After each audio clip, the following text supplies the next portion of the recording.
شریعت اور انبیاء یوحنا تک رہے، اس وقت سے خدا کی بادشاہی کی خوشخبری دی جاتی ہے اور ہر ایک زور مار کر اس میں داخل ہوتا ہے، لیکن آسمان اور زمین کا ٹل جانا شریعت کے ایک نقطہ کے مٹ جانے سے آسان ہے۔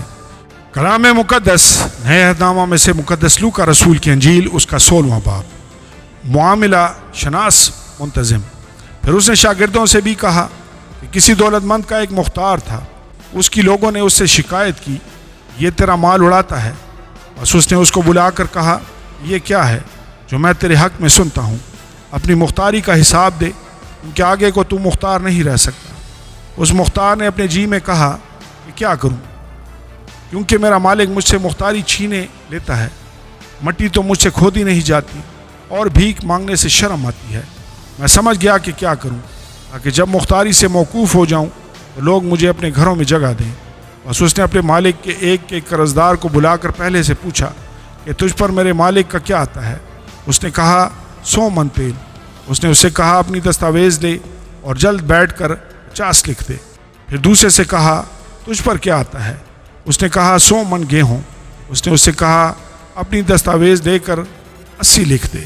اور مالک نے بے ایمان مختار کی تعریف کی، اس لیے کہ اس نے ہوشیاری کی تھی، کیونکہ اس جہان کے فرزند اپنے ہم جنسوں کے ساتھ معاملات میں نور کے فرزندوں سے زیادہ ہوشیار ہیں۔ اور میں تم سے کہتا ہوں کہ ناراستی کی دولت سے اپنے لیے دوست پیدا کرو، تاکہ جب وہ جاتی رہے تو یہ تم کو ہمیشہ کے مسکنوں میں جگہ دیں۔ جو تھوڑے میں دیانتدار ہے وہ بہت میں بھی دیانتدار ہے، اور جو تھوڑے میں بددیانت ہے وہ بہت میں بھی بددیانت ہے۔ بس جب تم ناراض دولت میں دیانتدار نہ ٹھہرے تو حقیقی دولت کون تمہارے سپرد کرے گا؟ اور اگر تم بیگانہ مال میں دیانتدار نہ ٹھہرے تو جو تمہارا اپنا ہے اسے کون تمہیں دے گا؟ کوئی نوکر 2 مالکوں کی خدمت نہیں کر سکتا، کیونکہ یا تو ایک سے عداوت رکھے گا اور دوسرے سے محبت، یا ایک سے ملا رہے گا اور دوسرے کو ناچیز جانے گا۔ تم خدا اور دولت دونوں کی خدمت نہیں کر سکتے۔ یسوع کے چند مقولے۔ فریسی جو زردوست تھے ان سب باتوں کو سن کر اسے ٹھٹھے میں اڑانے لگے۔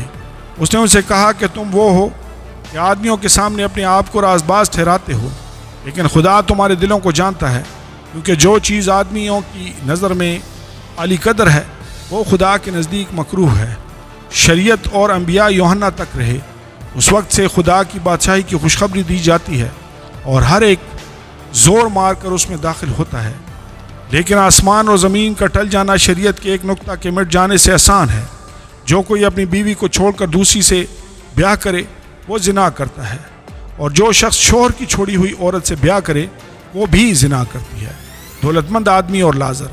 ایک دولت مند تھا جو ارغوانی اور مہین کپڑے پہنتا اور ہر روز خوشی مناتا اور شان و شوکت سے رہتا تھا، اور لازر نام ایک غریب ناسوروں سے بھرا ہوا اس کے دروازہ پر ڈالا گیا تھا۔ اسے آرزو تھی کہ دولت مند کی میز سے گرے ہوئے ٹکڑوں سے اپنا پیٹ بھرے، بلکہ کتے بھی آ کر اس کے ناسور چاٹتے تھے۔ اور ایسا ہوا کہ وہ غریب مر گیا اور فرشتوں نے اسے لے جا کر ابراہیم کی گود میں پہنچا دیا، اور دولت مند بھی موا اور دفن ہوا۔